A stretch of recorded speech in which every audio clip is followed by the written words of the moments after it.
의료사고 사례를 경험해본 자명입니다. 초보 시절 의료사고는 넘사벽이라 생각했고 할 수 없다고 스스로 포기했습니다. 그러다 처음 한 건을 해보니 늘 하던 일과 유사한 부분이 있고 할 수 있겠다는 생각이 들었습니다. 왠지 모를 자신감이 솟았습니다. 제1종 손사 이야기, 의료사고의 경험 전후. 초보 시절 의료사고 수임 사례의 경험 전후나 최근에 접한 3건의 의료사고를 서로 비교하면서 대처 능력이 많이 달라졌음을 느낍니다. 각 개별 사건의 단계별로 자기 비교는 얼마든지 가능하고 그 경험 속에서 나를 찾습니다. 내가 어떻게 하느냐에 따라 다르고 그런 경험 전후에 내가 달라졌음을 실감하며 아직도 성장통을 겪고 있는 중입니다. 어떻게 성장했는지 그 느낌 등을 의료사고 이야기를 통해 풀 수 있을까요?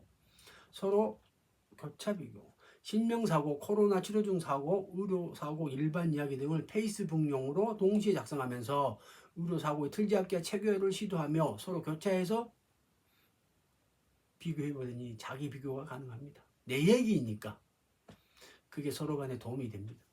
포기도 자기가 하고 싶은 것도 자기 스스로 하는 겁니다. 의료사고 이야기도 동기부여를 받고 행동으로 옮기기 시작합니다. 이건 누가 못해줍니다. 본인 스스로 직접 하는 겁니다.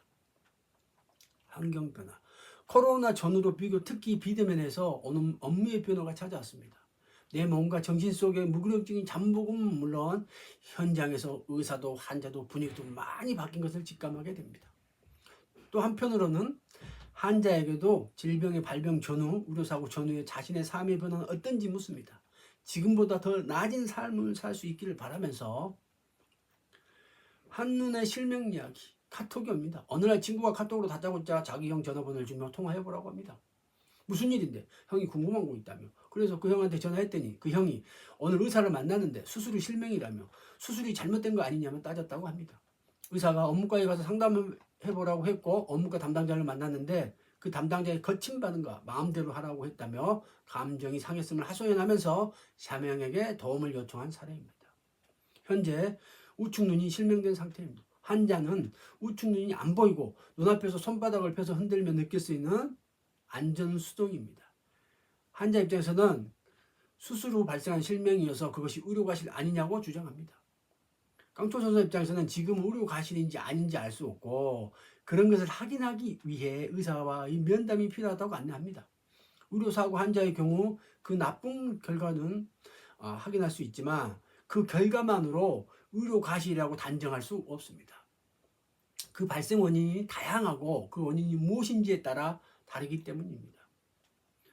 지방이어서 자주 갈 수 없기에 환자가 의사 만나는 날 미리 알려주었으면 자명이 선사로서 좀 준비도 하고 시간 활용의 효용성을 높일 수 있었을 텐데 환자가 의사를 직접 만나서 안 되니까 그때서야 알려주고 손사니까 네가 알아서 해주라고 합니다. 다음 예약 날짜를 물으니 11월 중순입니다. 진로 기록 일체를 보내주시면 그것을 검토해서 의사와 면담시 필요한 질의사항을 작성해 준비한다고 안내했고 때가 돼서 그것을 만들어 둔 질의사항을 챙겨 의사를 만나러 갑니다. 의사생과의 면담. 의료사고로 나쁜 결과를 입은 환자 상담. 며칠 전부터 준비해둔 질의사항 등을 챙기고 기차역에 내려 버스로 갈아타고 지방병원 1층 로비에서 환자를 만났습니다. 몸도 불편하고 감정적 반응도 있어서 대하기가 편치 않았습니다. 손사 입장에서 그런 감정에 동조되면 축 처집니다. 그래서 짝배 반응하고 가능하면 자명이 감정에게 비켜! 밀치며 강철 선수가 정신을 차리고 내가 해야 할 일이 뭔지 살핍니다. 실명은 장애가 확실한 경우여서 의료사고 발생 원인 등이 훨씬 중요합니다.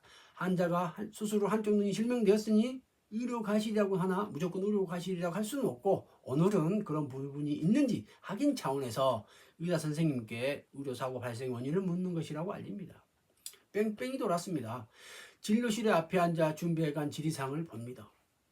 숙지한 후 질문해야 하거든요. 의사를 만나 보험회사 제출용 소유서 받으러 왔고 원만하게 되기를 희망하며 의료사고의 발생 원인 등에 관하여 질의와 응답 시간을 갖습니다. 설명 의무 등에 관해 이야기하고 의사 선생님이 수긍하는 면이 있어서 소금서를 요청해 둡니다.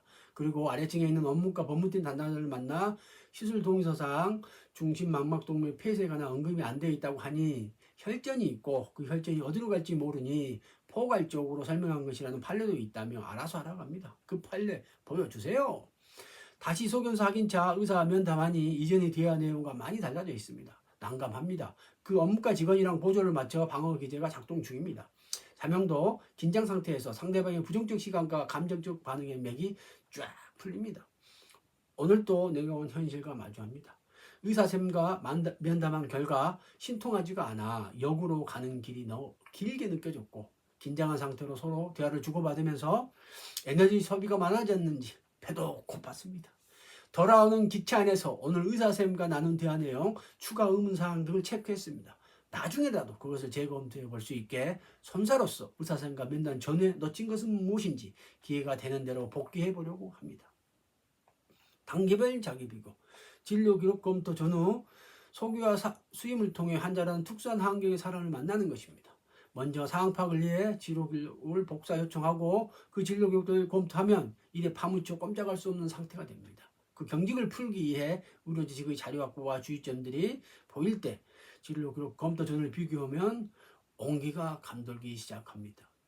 처리 경위와 질의사항들을 작성하면서 일반인 입장에서의 의문점 문제점을 파악하고 이 사건 해결 실마리를 조금이라도 찾았다면 일부가 개운해지는 느낌입니다. 아직도 헤매는 부분은 있지만 상대방인 의사선생님한테 배운다는 자세를 갖고 사전에 면담을 위한 자기 대화를 하다 보면 얼개를 그릴 수 있습니다. 실제 의사 면담하면서 전문가의 식견과 주요 쟁점이 뭔지 알게 되고 그 쟁점 해소를 위한 방편을 찾느냐 고통이 수반되지만 그런 과정에서 발전한 것임을 알 수 있습니다.